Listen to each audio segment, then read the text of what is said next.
Olá pessoal, boa noite. Estamos aqui ao vivo para mais uma live. Uma live ao vivo já é efetivamente um pleonasmo, mas estamos aqui todos juntos nessa oportunidade de bater um papo essa noite aqui sobre os impactos da pandemia nos contratos de trabalho. Estou botando aqui já nos contratos de trabalho. Os contratos de trabalho, já vou fixar o comentário. Boa noite a todos e todas. E o meu interlocutor já está aqui. Eu já vi, é o professor Paulo Alberto Carneiro. Já vou para a gente bater esse papo. Olá, aguardando. Olá, salve, salve, doutor Paulo Carneiro. Como vai? Vossa Olá, a excelência. Como é que vamos nesse? Como é que está na pandemia? Está em casa? Tem que ficar em casa. Me conte professor aí. Rodolfo. Primeiramente, uma boa noite. Dizer que é um grande prazer falar aqui com o senhor, né? Uma das maiores autoridades no Brasil no assunto de direito do trabalho, uma referência não só como juiz, como professor, mas também eu tenho certeza como pessoa que ele conhece, sabe disso. Então, lhe agradecer a atenção, agradecer o convite aceito assim, imediatamente, com muita alegria, né, para a gente bater esse papinho aqui e podermos dirimir algumas dúvidas que surgem nesse momento de pandemia, né?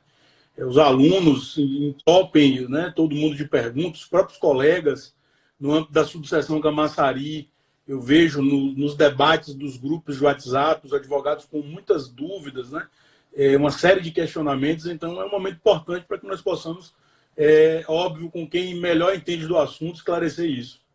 Para mim é um prazer, é uma honra, um privilégio. Eu tenho dito isso desde que entrei no isolamento presencial, sabe?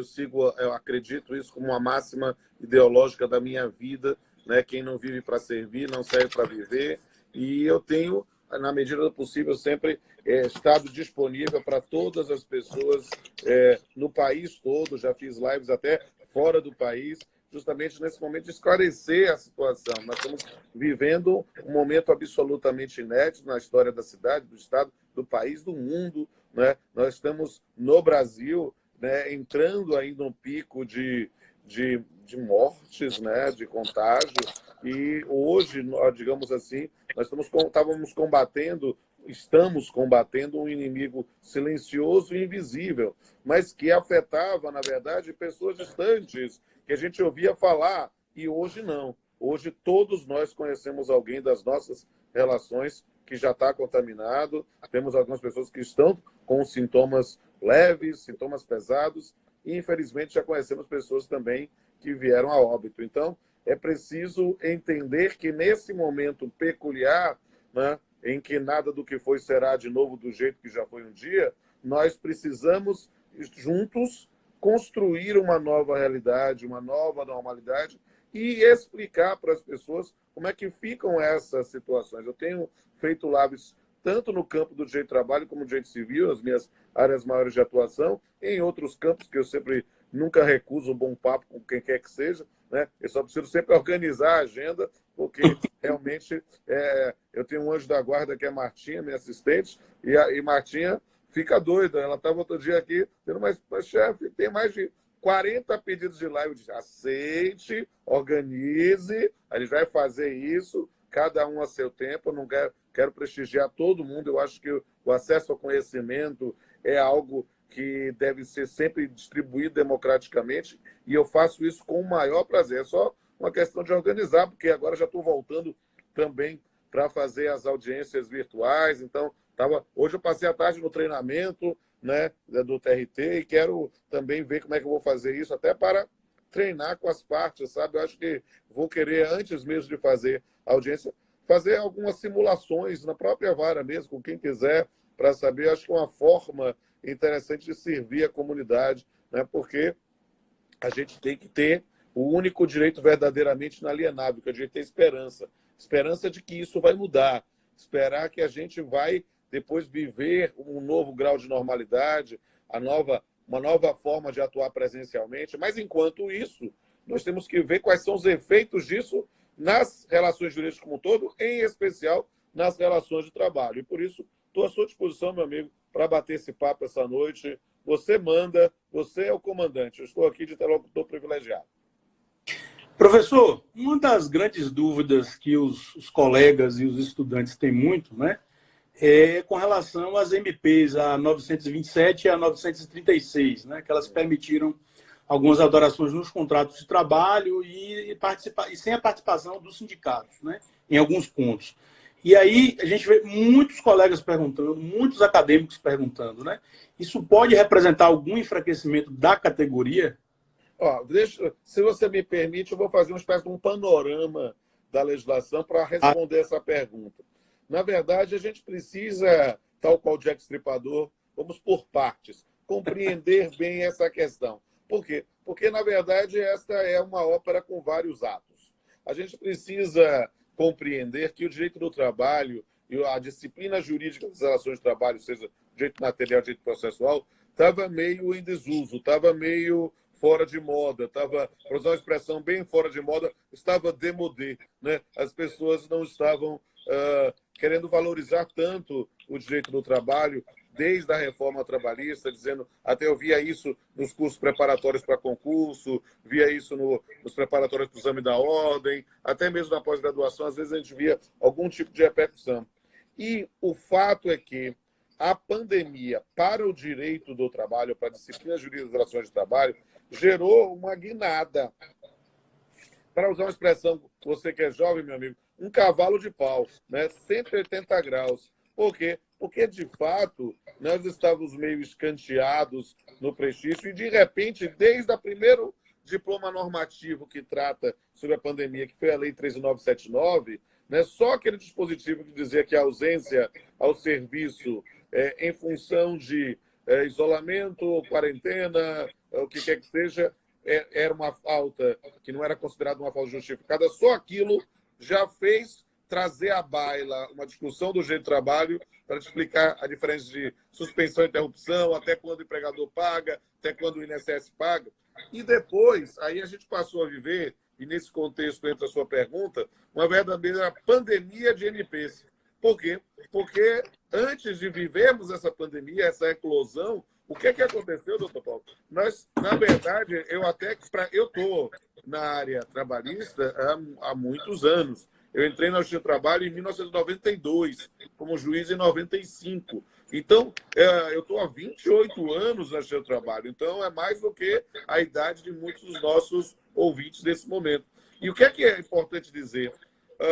Eu não pude ter uma certa ironia, um sorriso no canto da boca, quando pessoas que diziam que tinha que revogar a CLT, acabar o seu trabalho, queriam se valer das regras da CLT, para pensar no fato do príncipe, da força maior, ou dizer, vamos resolver isso no seu trabalho. Ou seja, pessoas que estavam até outro dia dizendo que tinha que acabar o seu trabalho, acabar o seu trabalho, querendo se valer dele. Ou seja, o que a gente tem de constatação? Nós passamos hoje a uma revalorização ou uma retomada do protagonismo do direito do trabalho no âmbito das relações jurídicas. Então, isso é um ponto a se destacar de início. Só que aí vamos falar da pandemia de MPs. Nós passamos a ter várias medidas provisórias e, com isso, toda a regulamentação também posterior de portarias, decretos, né, sobre isso, que tratam de questões que precisam bem explicadas. Primeiro é perceber que há uma diretriz comum em todas elas.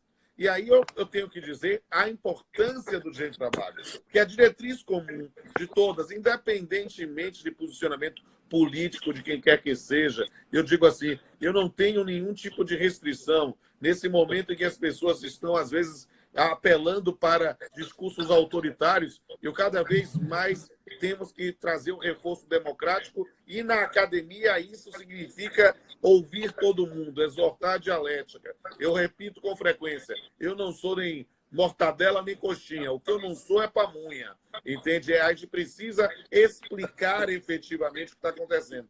E, numa análise crítica, independente de quem goste ou quem não goste, quem seria favorável ou o contrário, né, nós temos uma linha comum em toda a disciplina, todas as normas que vieram aqui, que foram de manutenção de postos de trabalho, manutenção de renda. Todo o sistema hoje, E qualquer coisa sentido contábil seria um tiro no pé, porque a gente precisa pensar que, para poder sobreviver individualmente, coletivamente e pensando nas próprias empresas, a lógica efetivamente é de manutenção de renda, manutenção de emprego, manutenção de fontes de subsistência. Por quê? Porque é isso que vai manter a economia, se não aquecida, pelo menos evitando um acréscimo da deflação, dessa situação que a gente está vivendo.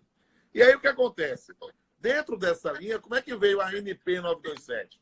A MP 927 veio com atos que, sem uma situação que se refiram à previsão constitucional, poderiam ser praticados, ou passaram a poder ser praticados, pelo empregador unilateralmente. Então, a MP 927, no seu resumo, trata, na verdade, de atos unilaterais estabelecidos pelo empregador para a manutenção do posto de trabalho, para a manutenção da renda. Ou seja, vou tirar o empregado do trabalho externo e vir para o home office, para o teletrabalho, antecipação de feriados, o banco de horas invertido, ou seja, folga agora para compensar depois, antecipação de férias individuais ou coletivas. A gente pode trabalhar minúcias dela, não tem problema, mas a diretriz básica dela é essa. A segunda observação é em relação à MP 936, que, na verdade, veio num sentido de atender a um reclamo de parte do empresariado brasileiro, a verdade é essa, né? Porque queria aplicar o 502 da CLT. Então, nesse ponto, para pensar em algum tipo de redução de jornada de trabalho, na verdade, redução de remuneração com uma proporcionalidade de uma redução da jornada de trabalho. E, eventualmente, a suspensão do contrato de trabalho também. Mas aí veio com um ponto que era o nogódio, que era justamente a questão de pela via individual. E isso foi um ponto complicado, justamente que gerou a ação direta de constitucionalidade 6363, por causa do artigo 7º, inciso 6 da Constituição, que fala que é redução de salário só pela via negocial coletiva. O Supremo Tribunal Federal se manifestou sobre a matéria, já indo logo para a decisão de mérito, dizendo, olha, nesse ponto, nós estamos vivendo um direito de exceção, um direito excepcional, por causa de uma situação absolutamente excepcional, e numa tese de realismo jurídico, de consequencialismo, reconheceu a constitucionalidade. É importante dizer que essas duas MPs que foram mencionadas por ti são realmente as mais importantes, mas não são as únicas. Nós temos várias MPs que tratam de matéria trabalhista, seja a MP 944 para o custeio da folha de pagamento, a 945 pensando no trabalhador portuário, a 946 do Fundo PIS-PASEP. Mas aí sim, feitas essas observações, posso eu responder a sua pergunta. Ora, será que essa situação é uma situação de desprestígio do direito do trabalho? Do direito do trabalho, definitivamente não é. Mas pode ser um desprestígio das entidades sindicais? Pode. E esse talvez é um dos problemas. Por quê? Porque eu não tinha a menor dúvida, e há várias lives minhas sobre isso, que estão registradas no meu canal no YouTube, vocês podem verificar. Eu disse, o Supremo ia reconhecer a constitucionalidade, sim, eu não tinha a menor dúvida, por uma questão mesmo consequencialista. O que me assustou na decisão do Supremo era justamente não pensar somente na noção da excepcionalidade dentro de um panorama mundial, mas sim na própria situação de falar que isso era importante porque os sindicatos estavam desestruturados ou algo do gênero. Isso não é um bom indício. Por quê? Porque há sim, querido, não há a menor dúvida, um precedente perigoso de excepcionar uma regra constitucional. Falar de um direito da crise não é de um direito que excepciona a Constituição. E isso é bastante complicado. Por quê? Porque há um precedente realmente perigoso. E por isso a ideia de reafirmar a vigilância para que o que foi estabelecido seja só e somente só para o período da pandemia, e não que se perpetue. Porque a gente precisa ter, na verdade, esse cuidado que a MP 936, claro, ressalvada a própria noção de mérito, se poderia reduzir ou não sem previsão em norma coletiva, A MP 936, tirando esse aspecto, ela tinha, sim, algum aspecto que poderia ser prestigiado na entidade coletiva. Por quê? Porque ela tinha a manifestação sobre a possibilidade de ser pela via negocial coletiva, com a redução pela metade do prazo para a chamada para negociação, de vez de 8 para 4, e manteve, isso continua mantido, isso continua de jeito positivo, né, a ideia da comunicação ao sindicato da celebração do acordo individual. Para quê? Sindicato é órgão de fiscalização, é secretaria, é cartório para arquivar acordo? Não. O sindicato, na verdade, teria a possibilidade de fiscalizar o efetivo cumprimento desse acordo. Por quê? Porque não tenha dúvida, meu amigo. E eu digo com liberdade de quem está no campo do direito do trabalho e como magistrado há tantos anos. Nós não temos a menor dúvida que muitas empresas, muitas estão passando por dificuldade, a gente tem que prestar solidariedade. Eu tenho visto no depoimento, inclusive, de vários profissionais da advocacia, como as pessoas estão, em tese, mais abertas para a negociação ultimamente. Mas o que é que precisa ser dito? Vai ter empresa que não está tendo tanta dificuldade assim, porque dificuldade todo mundo tem. A gente só pode imaginar uma situação, né, uma hipótese de excepcionalidade, né, que não está tanto tendo dificuldade assim, mas está querendo reduzir o seu quadro e vai querer se valer de algum tipo de redução. Aí é o sindicato que fiscaliza. Isso é importante porque, meu amigo, falando com absoluta liberdade, é claro que eu só posso falar em tese, na condição de magistrado eu tenho que preservar, que eu não posso falar de caso concreto por causa da minha jurisdição, mas, olha, eu recebo, como professor e alguém que está nas redes sociais querendo servir, eu recebo a rodo mensagens em inbox, doutor, a empresa aqui apresentou esse acordo e disse que eu sou obrigado a assinar. Espera aí, acordo obrigatório? Não. Ah, doutor, sabe o que aconteceu? A gente disse que não ia assinar, aí eles botaram 2 testemunhas e disseram que estava valendo. Perceba, nós temos um resquício autoritário de Casagrande e Senzala no campo das relações jurídicas, que é um ranço que precisa ser combatido. E, nesse ponto, o sindicato precisa efetivamente fiscalizar. E eu não tenho dúvida. Por quê? Porque digamos assim, existe a decisão e existe a forma como as pessoas querem aplicar a decisão. Porque dizer que é acordo individual não quer dizer que é ato unilateral. E o que estão querendo é impor acordo. Acordo não é imposto. Quando não quer, 2 não bicam. Ninguém pode garantir o posto de trabalho, é verdade. Mas se nenhum dos empregados aceitar, só vai caber a empresa despedir. E aí vai ter nesse ponto. Impor dessa forma, a gente tem as pessoas têm. E isso, falando agora como teórico, explica por a resistência do empresariado brasileiro, se não é verdade essa, né, na ratificação da Convenção 58 da OIT. Por quê? Porque imaginar que você só possa despedir alguém, não é justa causa, mas explicando, justificando, mostrando a razoabilidade, e não mais como exercício de um direito potestativo, é a prova inequívoca dos nossos ranços autoritários. Perfeito. Professor, eu estava acompanhando alguns grupos, né, com advogados trabalhistas, os colegas, e eles discutem muito 2 pontos importantes com relação aos efeitos da pandemia nos contratos de trabalho. Um que é a relação ao FGTS, né, se os depósitos de FGTS eles podem ser parcelados durante esse período de pandemia. E uma outra pergunta que surge também com relação às férias. Isso a gente tem observado que está dando muita discussão. Ou seja, se o empregado que ele ainda não completou o período aquisitivo de férias, se ele pode ter antecipada essa concessão de férias, mesmo, repito, sem ainda ter, né, adquirido o direito de gozo. Justamente em função dessa excepcionalidade, o empregador poderia fazer isso? Bem, pela MP 927, há espaço para essa interpretação, sim.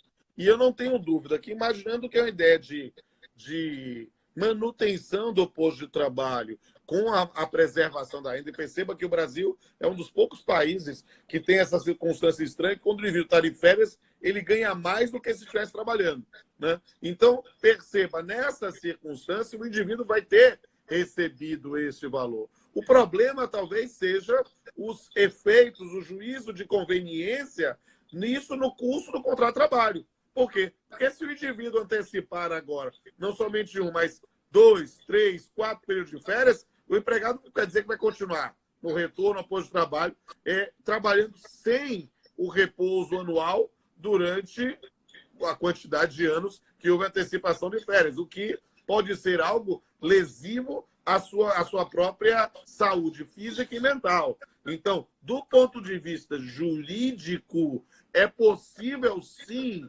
dizer que há a possibilidade dessa antecipação, independentemente de ter adquirido as férias. Por quê? Porque se trata de uma situação excepcional. Agora, não parece conveniente. Por quê? Porque nessa circunstância, nós vamos ter que imaginar também. Letra A.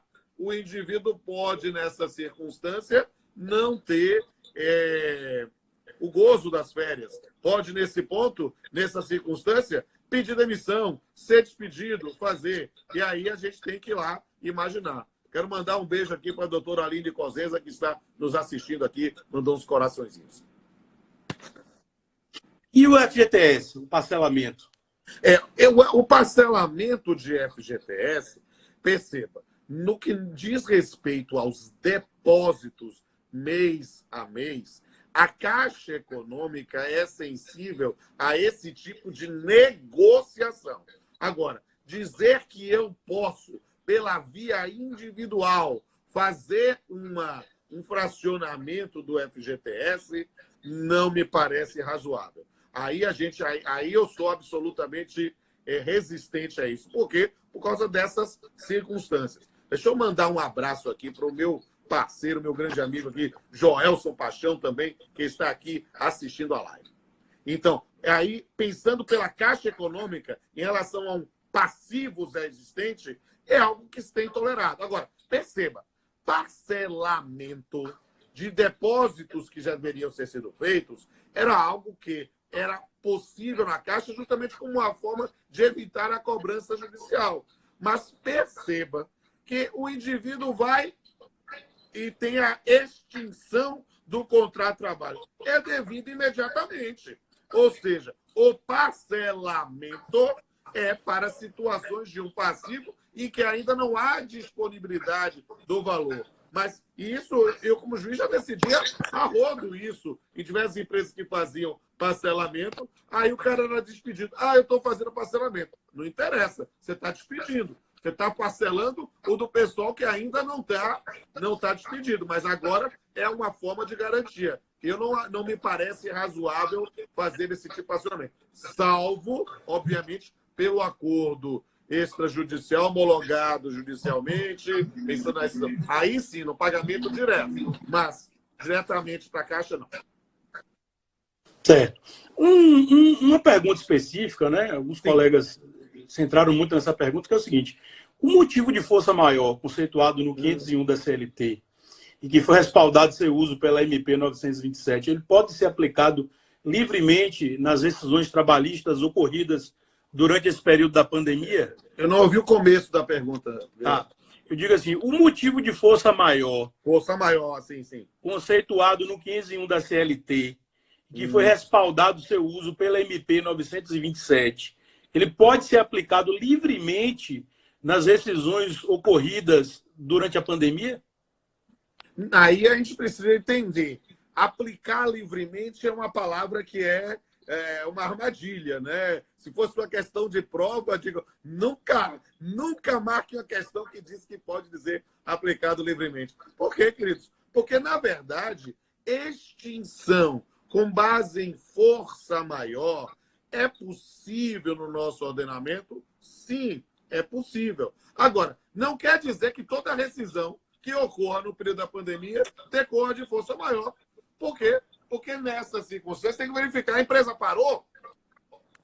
Porque não dá para dizer, olha, se você tiver mercados farmácias, instituições financeiras, empresas de delivery, vai dizer que foi extinção por força maior?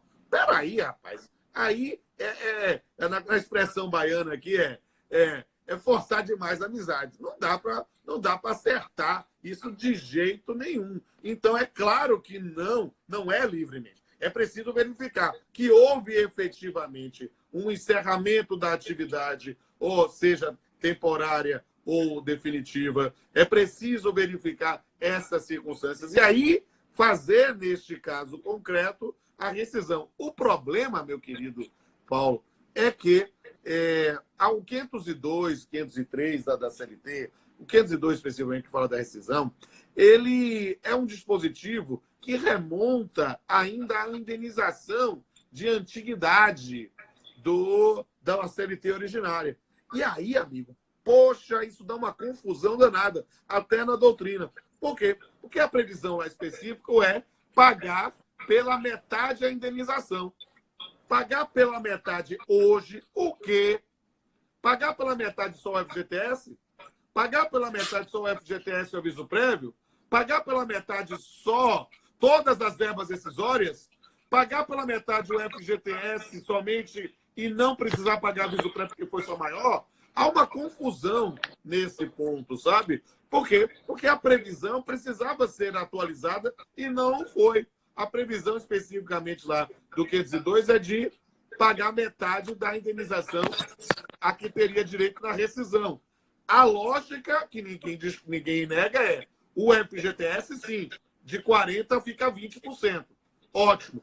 A própria Caixa Econômica baixou resolução sobre essa matéria, né? Por quê? Porque a previsão especificamente do artigo 18 da Lei 8.036, quando falava sobre a liberação do FGTS no caso de culpa recíproca e força maior, dizia especificamente, né, que a redução era pela metade, 20%, decorrente de sentença judicial transitada e julgada que reconhecesse isso.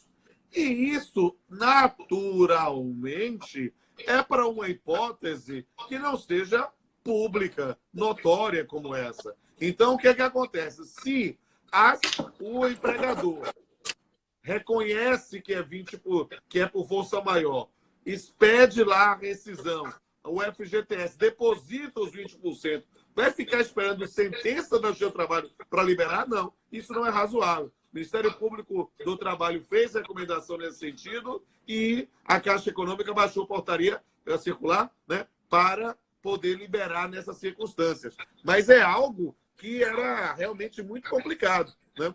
E ver os efeitos na prática é algo que a gente precisa realmente ajustar. Agora, se você me permite, tá falando como estudioso, como professor de direito do trabalho, se a força maior é ruim, esparro maior é o fato do príncipe. Por quê? Porque nós vimos a notícia, a imprensa noticiou algumas empresas que estavam despedindo com base no fato do príncipe, algumas, inclusive, retrocederam nessa sua intenção, né? Por quê? Porque o fato do príncipe é o maior esparro que pode ter para o trabalhador.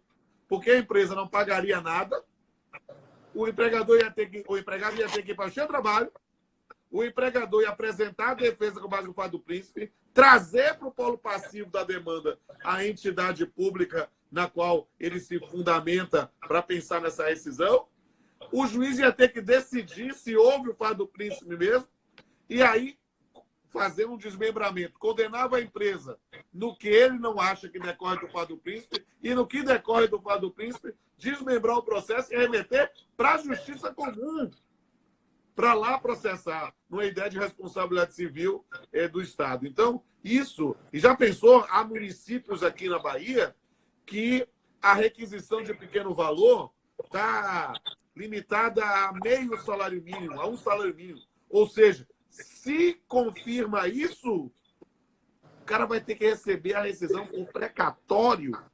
Você consegue imaginar que crueldade num período como esse? É terrível. Muito difícil. E nos diga uma coisa, aí os efeitos dessas MPs, dessas alterações em relação à pandemia, com relação às ações trabalhistas em si? Já se verificou uma demanda específica, o aumento das reclamações trabalhistas, já discutindo isso?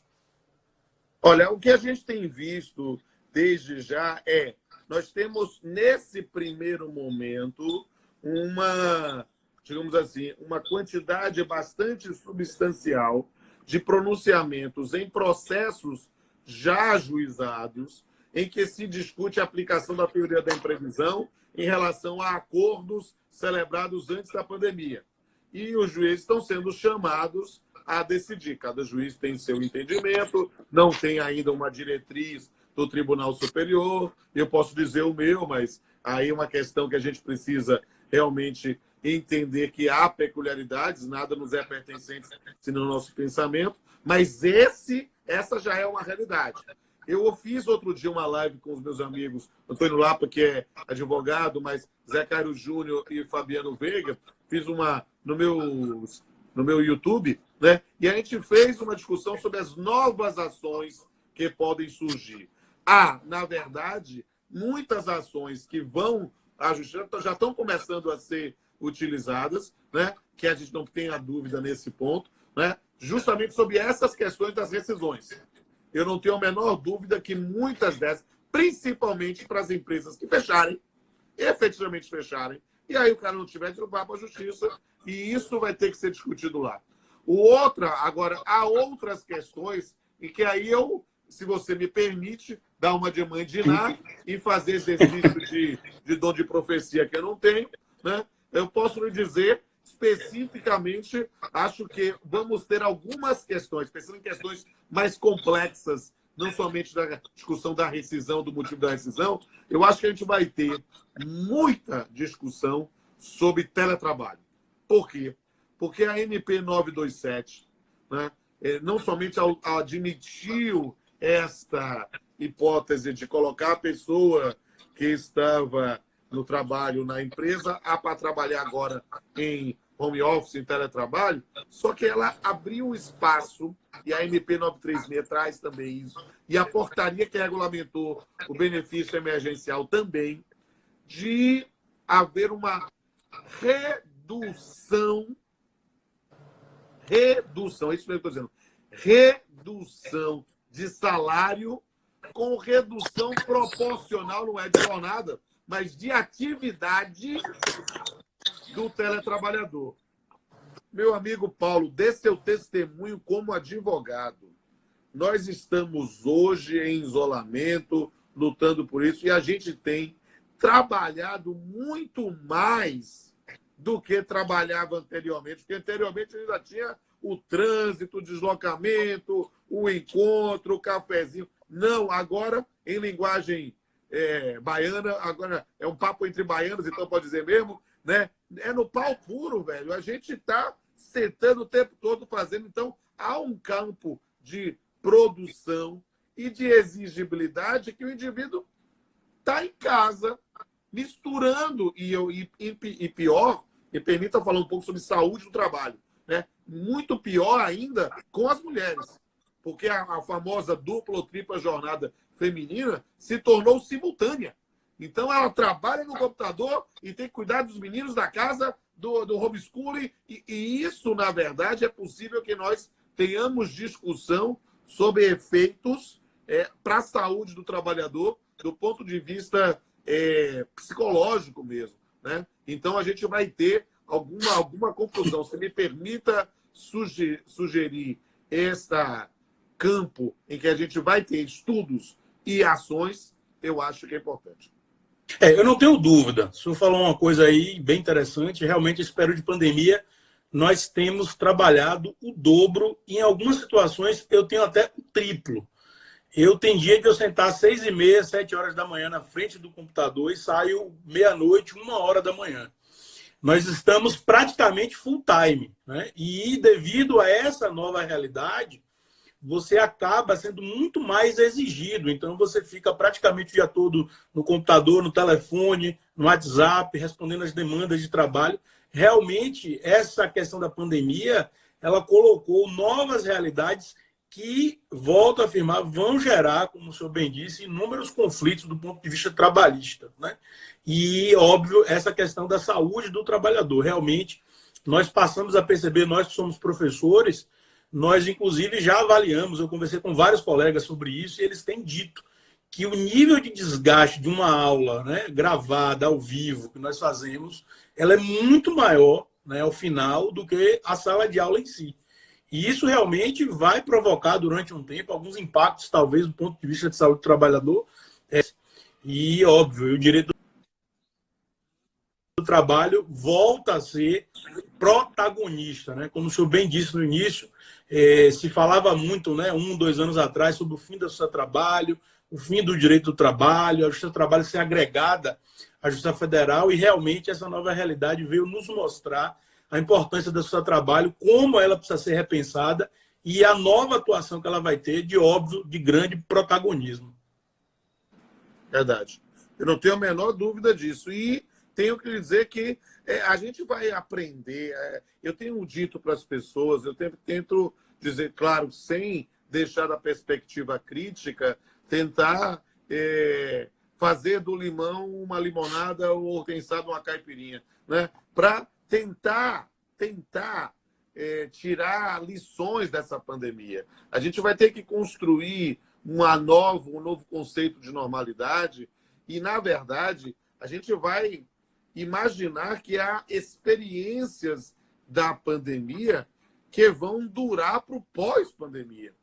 E eu não tenho dúvida, meu amigo, que falando agora como colega professor, né, eu tenho feito os 2 modelos, né, os 2 modelos possíveis hoje, né, a aula online, ou seja, que eu gravo a aula para o curso, eu faço isso no SES, que eu coordeno após de trabalho, processo de trabalho e após direito contratual, mas eu estou também na Unifax dando a aula remota, ou seja, a aula ao vivo com os alunos, né, mas gravada para quem não tiver acesso e ter a oportunidade de ver depois. E é realmente muito desgastante, sabe? A gente fica tentando respirar e não é fácil nesse momento de tensão em que as pessoas estão buscando ainda se adequar. É preciso um exercício maior de tolerância, né? De respeito à diferença.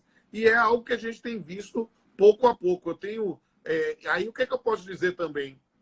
Que a gente está construindo um novo normal, e nessa nova normalidade, nesse novo mundo que a gente está fazendo, a gente realmente vai aprender a lidar, e no campo do estudo das relações de trabalho, algumas dessas práticas que foram feitas assim, a gente tem que virou especialista em aula telepresencial ou online, da noite para o dia.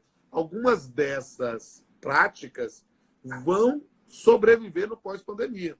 Ou seja, eu posso dizer no campo do magistério que os preconceitos que havia com o ensino à distância estão sendo superados, né? Não digo recusados, rejeitados, mas as pessoas estão aprendendo. E há um outro lado para nós, professores, né?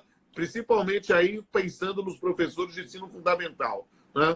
Há uma revalorização deles, porque os pais em homeschooling estão vendo na prática o que é lidar com seus próprios filhos, né? Então, isso é algo de uma mudança de cultura. Mas saindo do campo do magistério para ir para o campo, por exemplo, da advocacia, que o senhor tem muito mais lugar de fala do que eu, né? Perceba que esse campo de atuação, de reuniões, por exemplo, no passado o senhor fazia uma reunião, tinha que se deslocar, fazia uma reunião por turno, 2 reuniões por turno. Agora, o senhor faz 4, 5, porque vai uma de outra e vê muito mais produção.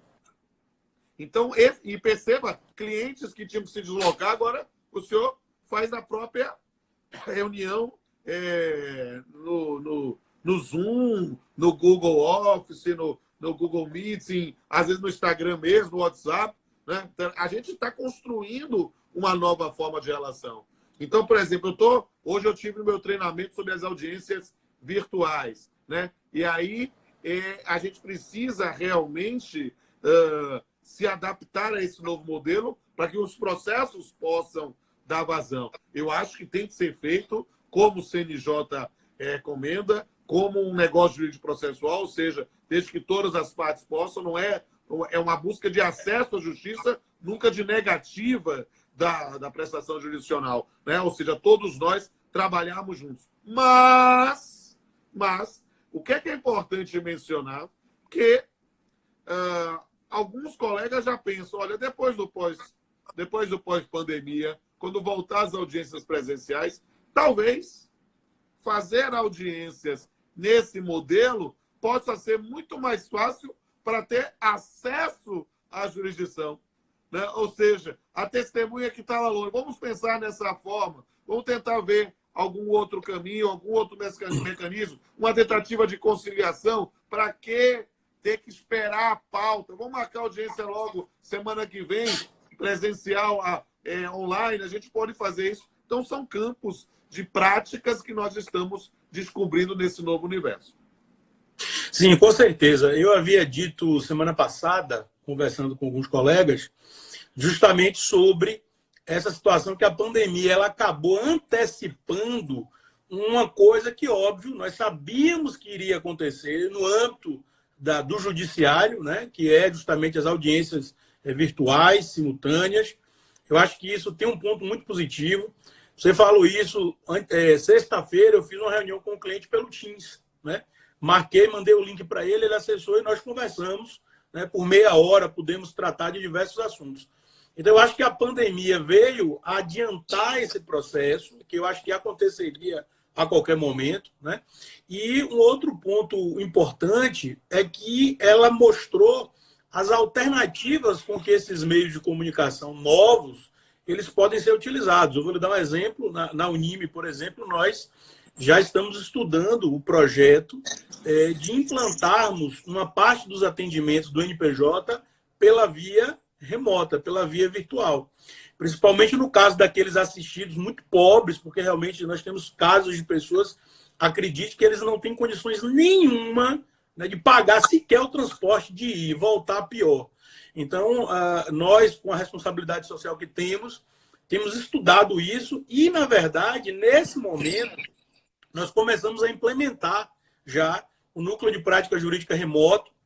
Nós lançamos o link, né, as pessoas estão clicando no link, fazendo as suas inscrições pelo Simpla, e nós estamos cadastrando essas pessoas, criamos grupos, né, de comunicação e já estamos atendendo remotamente todas essas pessoas, justamente em função, né, desses impactos da pandemia e que, óbvio, nós temos que criar soluções para tentarmos vencer isso, né? Sem sombra de dúvida, é um novo universo, né?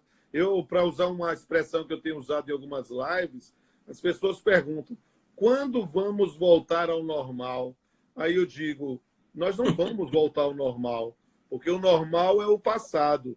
Nós vamos construir um novo conceito de normalidade com as experiências que vão ser tiradas desse período e realmente construir um novo caminho. E como diria o poeta, no caminho ele não existe, o caminho se faz caminhando. Nós vamos caminhar juntos para obter aí um novo resultado, uma nova forma de lidar com o mundo. Sem sombra de dúvida, é um grande desafio que nós vamos ter nesse nosso dia a dia. E espero que a gente consiga realmente ter a melhor solução possível, porque a gente vai errar, sempre vamos errar, mas a gente tem que consertar. E só não muda de ideia quem não tem ideia para mudar, né? Com certeza. Então, meu amigo, nós estamos falando já há 45 minutos, eu aprendi que nessa fase tem que ir para o encerramento, seja as perguntas mais importantes. É o que eu já... Que você suscita, eu estou à disposição. É o que eu já... Não, é o que eu ia falar, né? Até porque eu sei que o senhor tem uma outra live aqui daqui a pouco, então precisa descansar a garganta, tomar uma água. Eu vou...